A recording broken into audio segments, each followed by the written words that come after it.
오늘 본문 말씀 마태복음 26장 1절로 5절 말씀입니다.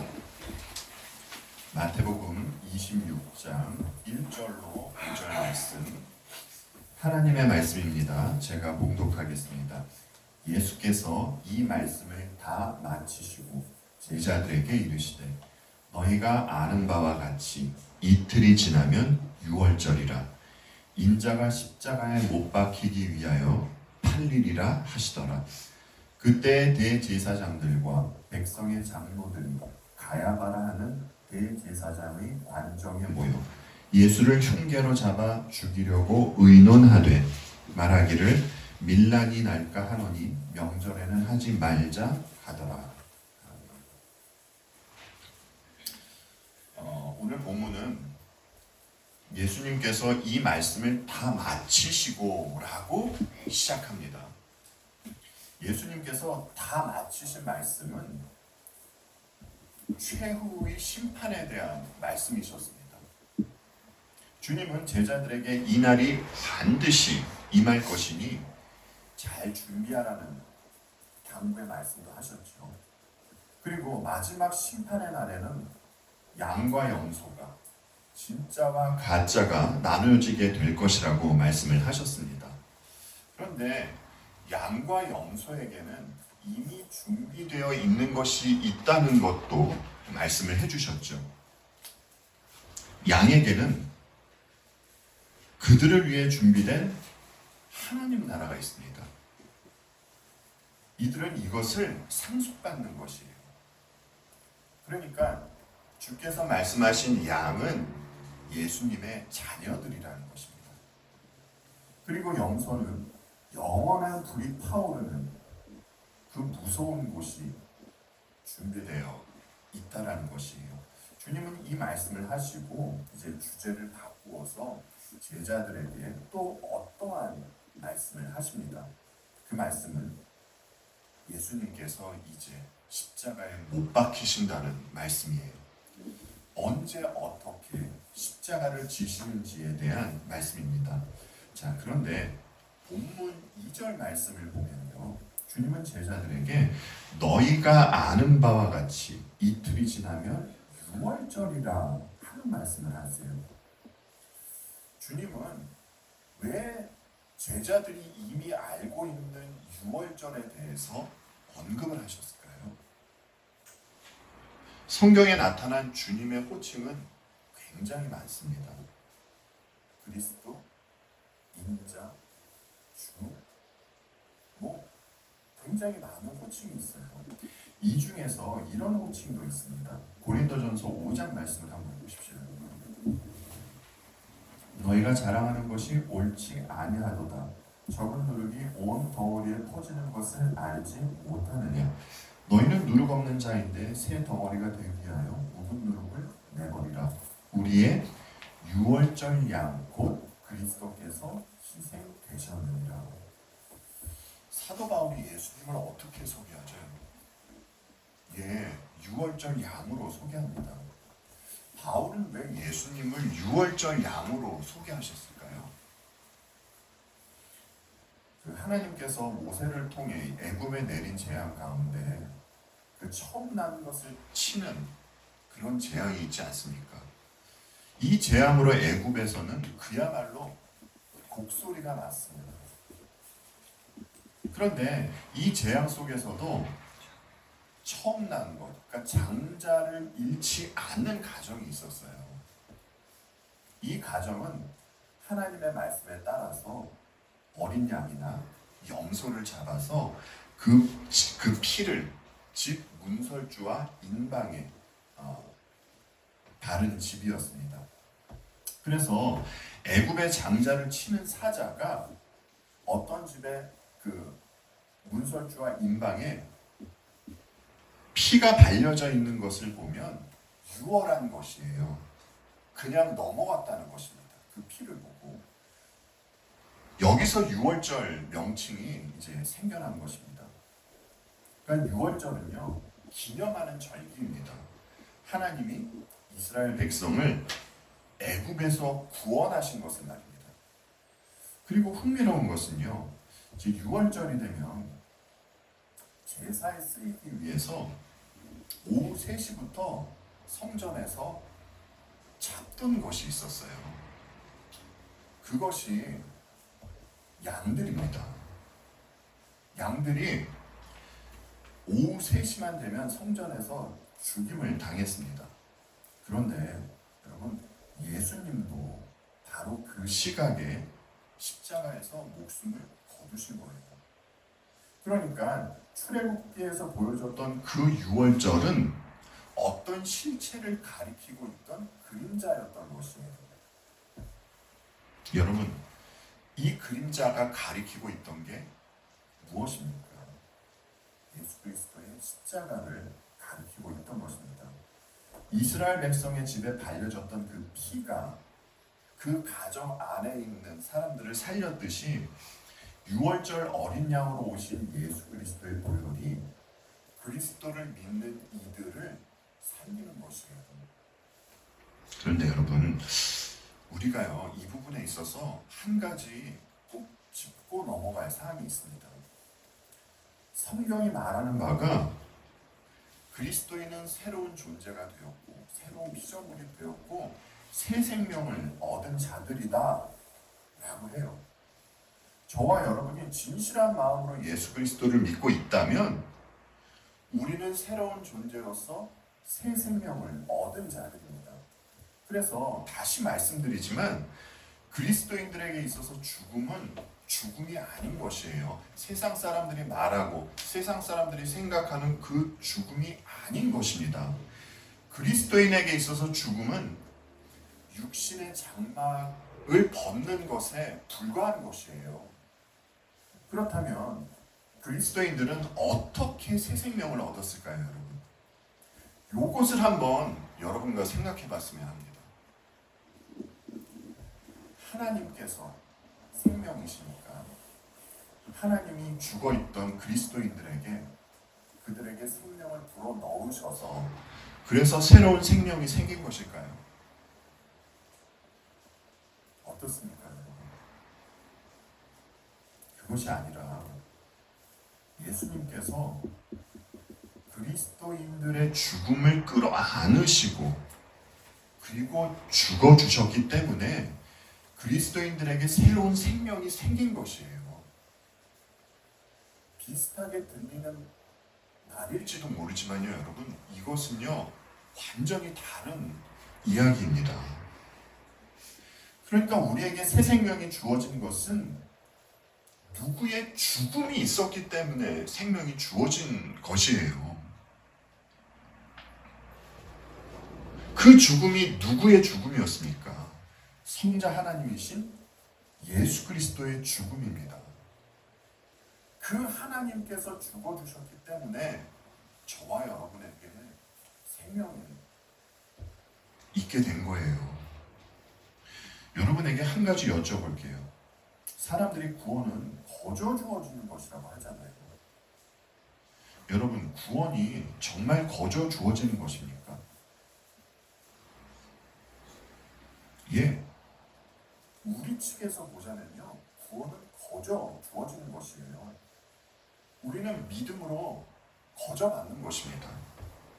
그래서인지 어떤 이들은 거저 받게 된 구원 때문에 너무 감사해하고 그렇게 감사함으로 살아가는 분들이 있는가 하면, 반면에 어떤 이들은 구원을 너무 싸구려로 취급하는 것처럼 보이는 분들이 있는 것이 사실입니다.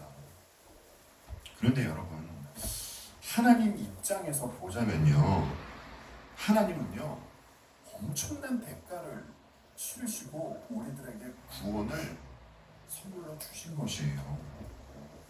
우리에게 구원을 주시기 위해서 창조주 하나님께서 자신이 만든 그 피조물에게, 이 피조물에 의해서 죽음을 당한 것입니다. 그리고 여러분, 죽음을 당하기 전에는 어떤 일이 있었습니까? 거짓, 배신, 누명과 같은 일이 있었잖아요. 그래도 여러분, 주님은요 주님 자신을 변호하거나 억울함을 토로하지 않으셨습니다. 이사야서가 말해주듯이 주님은 털 깎는 자 앞에서 잠잠한 양같이 그의 입을 열지 않으셨어요. 따라서 우리는요, 거저받은 구원을 값싼 구원으로 취급하는 것이 아니라 그 어떤 값으로도 얻을 수 없는 가장 고급하고 가치 있는 구원으로 여기며 그렇게 감사함으로 살아야 하는 것입니다. 여러분, 본문 2절 말씀을 한번 보십시오. 인자가 못 박히기 위하여 어떻게 된다고 하십니까? 팔리리라. 예, 이 단어는 배반하다, 내어주다, 전하다 라는 뜻으로 쓸 수 있는 단어입니다. 그래서 우리가 알고 있듯이 주님은 가롯 유다에게 배반을 당하시고요, 대제사장들에게 그들의 손에 넘겨지게 됩니다. 어떤 이들에게 팔리는 모양으로 간다라는 것은요, 여러분, 마지못해 억지로 마치 도시장으로 끌려가는 어린 양처럼 그러한 모습으로 비춰질 수 있습니다. 그런데 여기서 우리가 중요하게 볼 사항이 있어요. 하나님은 이런 일이 있을 것에 대해서 미리 예언을 하셨다는 겁니다. 창세기 3장 15절에서 하나님은 예언하셨잖아요.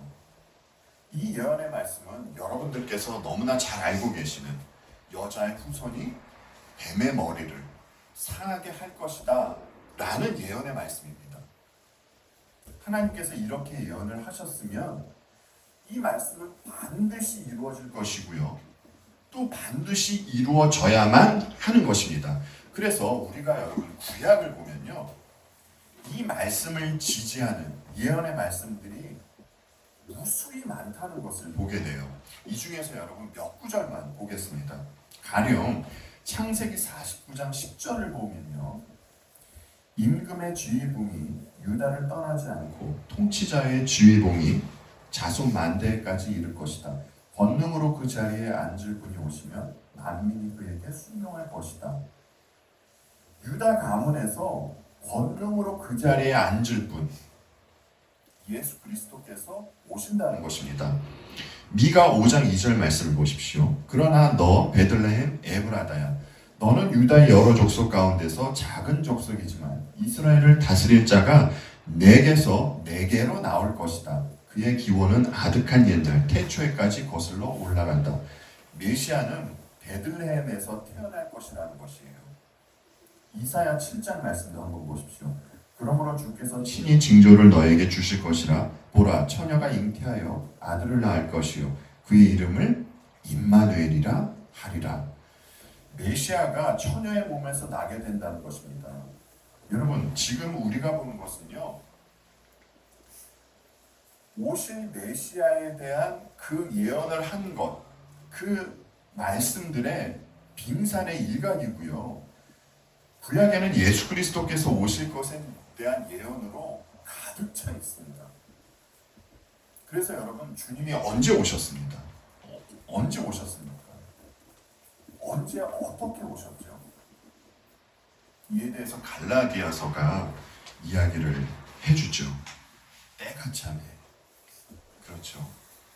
하나님께서 창세기 3장을 통해서 예언하셨던 것을 하나님의 때가 차네 아들을 보내주셨다는 것이에요. 여러분 가만히 보십시오. 하나님께서 여자의 후손을 통해서 뱀의 머리, 즉 사탄의 머리를 상하게 할 것이라고 했잖아요. 그래서 주님이 누구의 몸에서 나셨습니까? 예, 동정녀 마리아의 몸을 통해 나셨습니다. 이렇게 하나님의 말씀은요, 허투루 땅에 떨어지는 것이 조금도 없는 것이에요. 그런데 여자의 후손이 무엇으로 사탄의 머리를 상하게 하는 것입니까, 여러분? 예, 십자가로 사탄의 머리를 상하게 하는 것입니다. 따라서 주님은 반드시 십자가를 지셔야만 하는 것이에요. 언제 말입니까, 여러분? 하나님께서 정해놓으신 6월절에 말입니다. 여러분, 때가 참에 주께서 이 땅에 오셨듯이 이 땅에 오신 독생자는요, 이 독생자가 십자가를 지는 것 또한 하나님의 때에 지는 것이에요.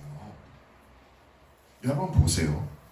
주님은 목숨을 잃을 뻔한 적이 있었습니까? 없었습니까? 꽤 있었습니다. 우선은 예수님께서 이 땅에 태어나셨을 때 헤롯이 아기 예수를 죽이려고 했죠.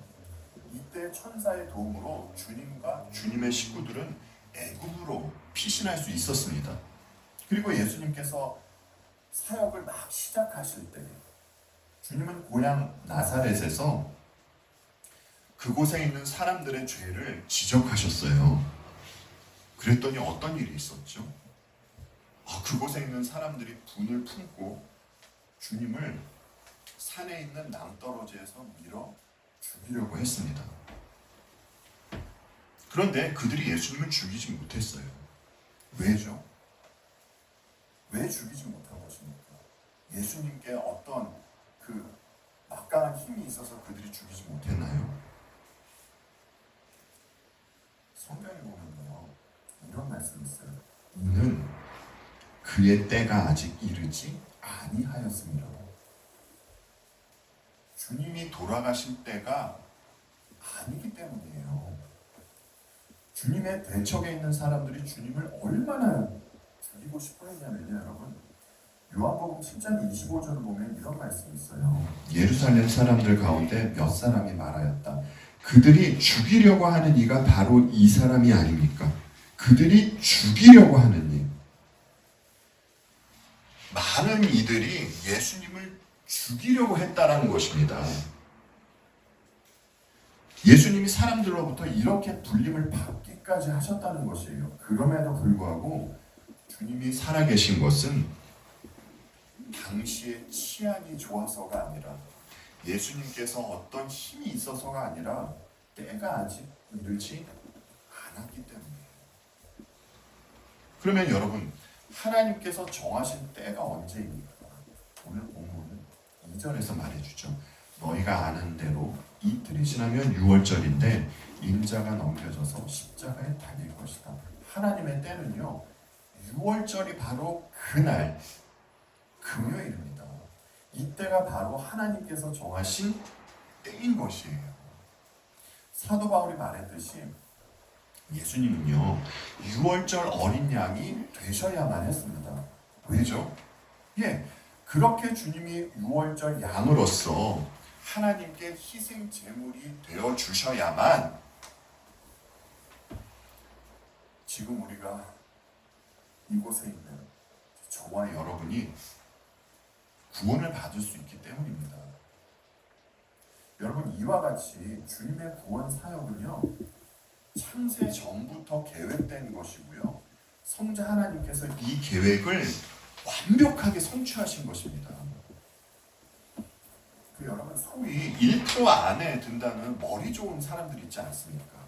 이들이 모여서 계획을 짜고 그 계획을 실행하면 얼마나 대단한 일이 발생하겠습니까?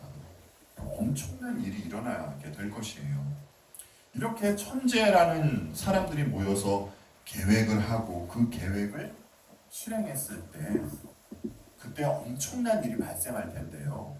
여러분, 하물며 삼위일체 하나님께서 계획을 세우시면 얼마나 완벽하고 놀라운 계획을 세우셨겠습니까? 그리고 하나님께서 그 계획하신 일을 이루셨다면 이 일은 얼마나 완벽하게 이루어졌겠습니까? 아주 정확한 타이밍에 그 일을 하나님께서 성취하실 것인데 하나님의 타이밍에 그 일이 성취되었다라는 것이에요. 주님이 십자가를 지신 것은 인간의 계획에 의해서 우발적으로 발생한 사건이 아니란 것입니다. 주님은요, 주님 스스로 하나님의 때에 주님 자신의 목숨을 내놓으신 겁니다. 어떤 사람들은 예수님은 사랑의 하나님이니까 인간을 위해서 자신의 목숨을 내놓는 것이 당연한 것이라고, 그것이 마치 예수님의 의무인 것처럼 그렇게 생각하고 이야기하는 분들이 있는 것 같더라고요. 여러분, 분명히 말씀드리지만요, 예수님께서는 인간을 위해서 죽으셔야 하는 의무가 없습니다. 만약 예수님께서 십자가에 달려 돌아가시지 않으셨다 해도 인간들 중에 우리 주님께 뭐라 할 수 있는 자격이 있는 사람이 단 한 사람도 없는 것이에요. 그럼에도 불구하고 주께서 우리를 위해서 주님의 거룩한 보혈을 흘리신 것은 은혜인 것입니다. 아까도 말씀드렸듯이 우리가 하나님으로부터 받은 것, 구원, 새 생명, 하나님의 자녀됨, 이러한 것을 너무 당연하게 생각하면 안 된다는 것이에요. 여러분, 구원을요, 이 성경이 말하고 있는 구원에 대해서 이 내용을 한번 묵상하고 곱씹어 보십시오. 한번 음미해 보세요. 그러면 당연하지 않은 것이 그것이 나에게 주어졌구나라는 것을 여러분 반드시 느끼게 될 것이고요. 이로 말미암는 기쁨과 소망이 풍성해질 것입니다. 하나님께서 우리에게 주신 것 당연한 것 아니고, 이 주신 것 엄청난 내용인 것이에요. 우리는 이것을 우리의 주어진 삶 가운데서 하나하나 알아가야 하는 것입니다. 차치하고요, 하나님은 하나님의 시간표에 따라서 하나님의 일을 해나가시는데 이것을 방해하는 무리가 또 있습니다. 여러분, 이들이 누구입니까? 공중권세 잡은 자의 뜻을 따르는 자들입니다. 본문 3절을 한번 보세요, 여러분. 그때 대제사장들과 백성의 장로들이 가야바라 하는 대제사장의 관정에 모여 라고 하죠. 대제사장들과 백성의 장로들은요, 종교적으로 매우 중요한 위치에 있던 자들입니다. 그런데 여러분, 이들이 모여서 하려고 하는 것이 무엇입니까? 예수를 예수를 거짓말로 잡아서 죽이려고 의논한 것이에요. 그리고 여러분, 이들이 모여서 의논한 결과가 별거 아닌 것처럼 보이지만 사실 좀 섬뜩합니다. 그들이 하는 말이 이런 이야기잖아요. 밀란이 날까 하노니 언제는 하지 말자고 이야기합니까? 명절에는 하지 말자고 하죠. 이들이 밀란이 일어날 수 있다고 걱정하는 이유는요, 당시 유대인들 중에 예수님의 가르침을 따르는 자들이 있었기 때문입니다. 그래서 예수님이 공개적으로 체포가 되면 그들의 생각은 분명 밀란이 일어나게 될 것이라고 생각했던 것이에요. 그래서 이들은 예수님을 공개적으로 체포하는 것이 아니라 은밀하게 체포하기를 원했습니다. 그래서 여러분,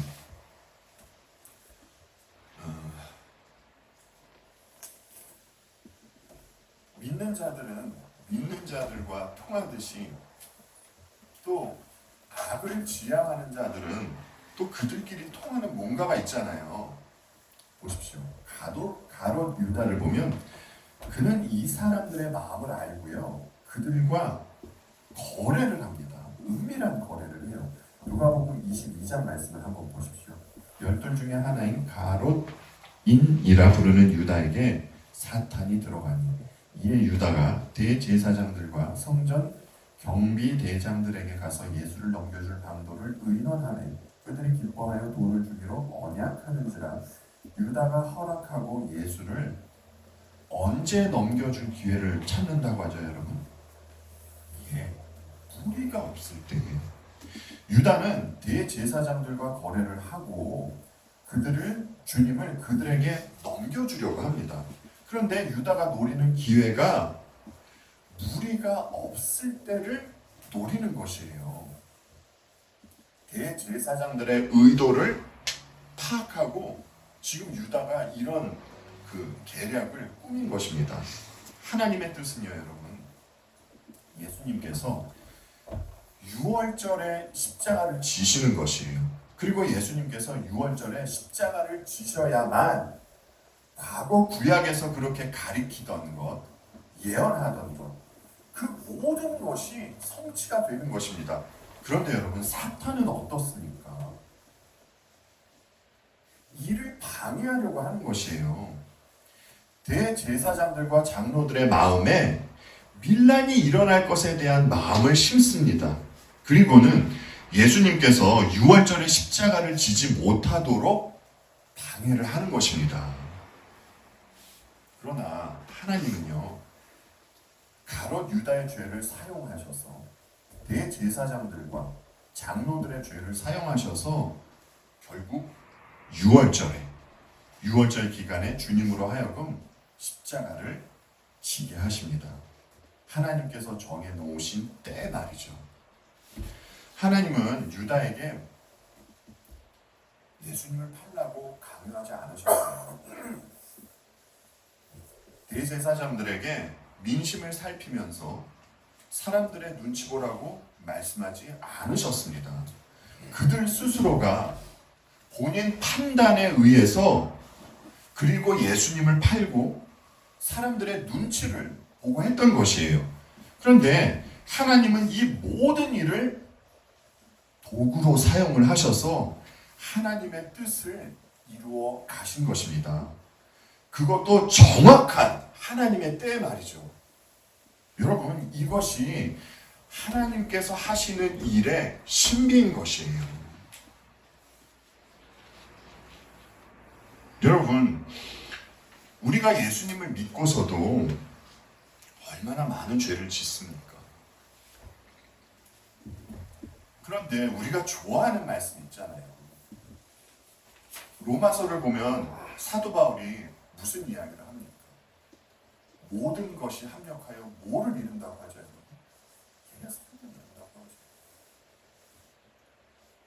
이것은 우리의 실력으로 선을 이루는 것이 아니라 우리는 나약하고 넘어지기도 하고 여러 죄를 지었지만 하나님은 그것을 이용하셔서 또 선을 이루어 가신다라는 것입니다. 이것이 하나님께서 하시는 일의 신비인 것입니다. 여러분께서 알고 계시듯이 이제 전도서 기자는 때에 대해서 이야기를 하지 않습니까? 그리고 이 때를 하나님께서 만드셨다고 합니다. 인간은 하나님께서 만들고 결정하신 이 때를 바꿀 수가 없어요. 우리가 이 땅에 태어난 것, 하나님의 때에 태어난 것이고요. 우리가 삶을 살아가며 당하는 기쁜 일, 슬픈 일, 이 또한 하나님의 때에 겪는 일들입니다. 그러면 여러분, 우리가 이 땅과 작별하는 날은 어떨 것 같습니까? 이 또한 하나님의 때에 우리는 이 땅과 작별하는 것이에요. 하나님께서 정해놓으신 때가 참에 이 때에 예수 그리스도께서 이 땅에 오셨듯이 하나님의 때에 예수 그리스도께서 6월절 어린 양으로 그렇게 십자가를 지셨듯이 하나님의 때에 주님은 반드시 재림할 것입니다. 지금 이 세상을 보면 여러분, 세상은 마치 주께서 다시 오지 않을 것처럼 그렇게 살아가고 있습니다. 마치 이 세상의 주인이 하나님이 아닌 인간인 양, 인간이 중심이 되어서 인본주의적으로 그렇게 하나님 없이 살아가고 있습니다. 성경은 죄악으로 물든 이 세상이 반드시 멸망할 것이라고 선언하고 있어요. 그러나 인간은 이 세상이 점점 좋아질 것처럼 선전을 합니다. 그런데 사실 여러분, 물론 인간들도요, 이 세상이 점점 심각해져 가고 있는 것을 알아요.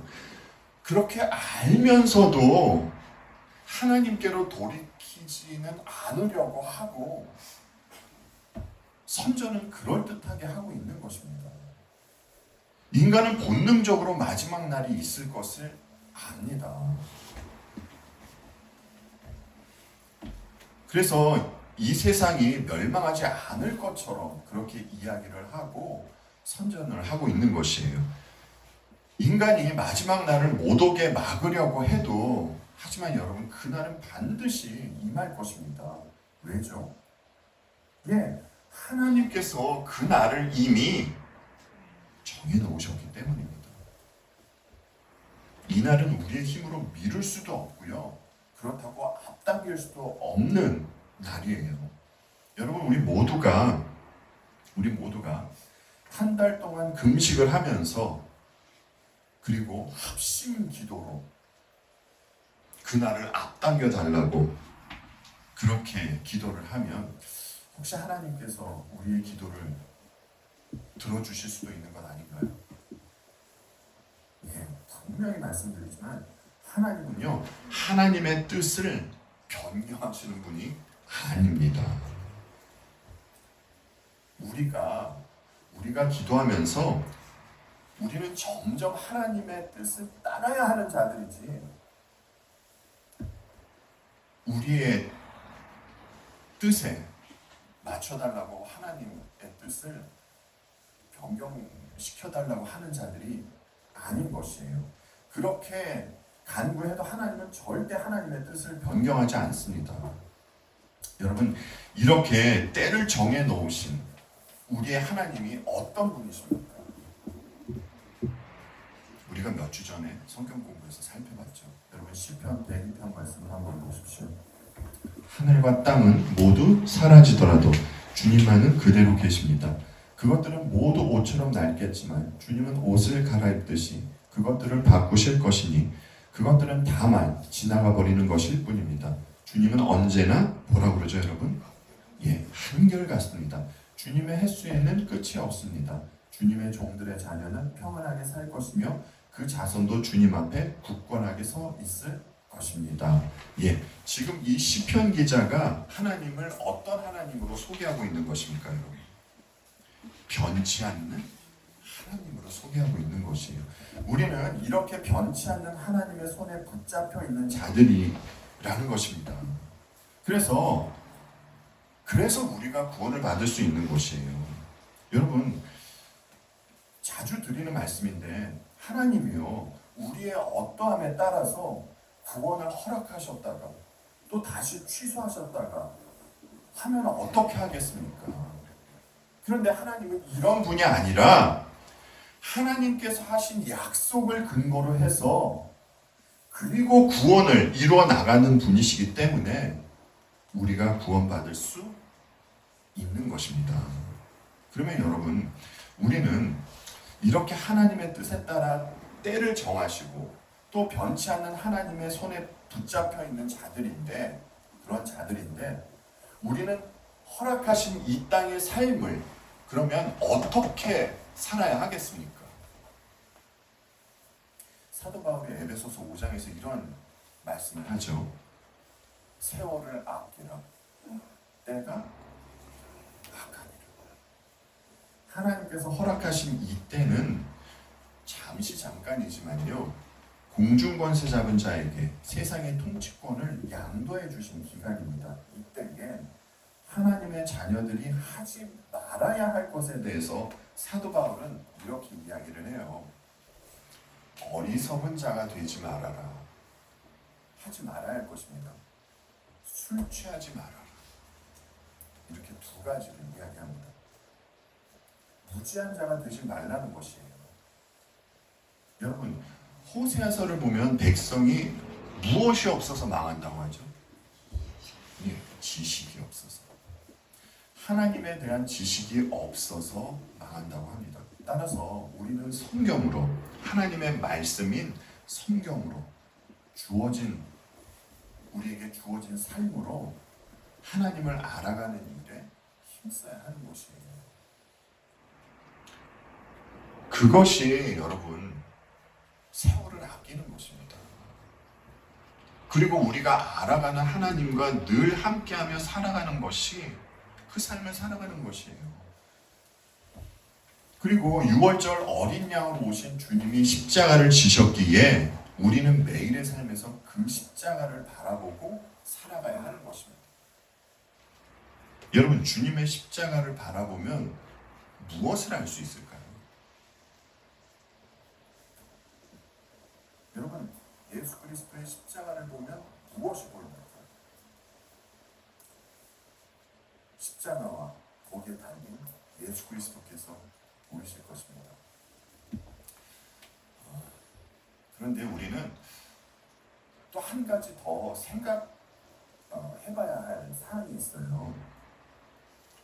그것을 보면서 내 연약함, 또 여러분 나만 알고 있는 못난 점과 그 못된 점이 있잖아요.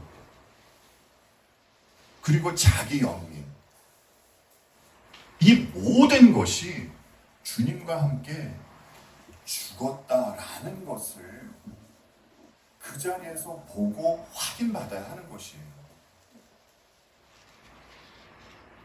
그리고 주님 안에서 새로운 존재가 되었다는 것을 또다시 봐야 하는 것입니다. 그러니까 우리는요, 여러분, 어느 한 날을 정해놓고 그날만 집중적으로 그리스도의 십자가를 바라보고 십자가를 묵상하고 그래, 그렇지라고 느끼고 끝내는 것이 아니라 매일의 삶에서 매 순간 이것을 봐야 한다는 것입니다. 이렇게 볼 수 있는 자들은요, 여러분, 하나님의 자녀들밖에 없어요.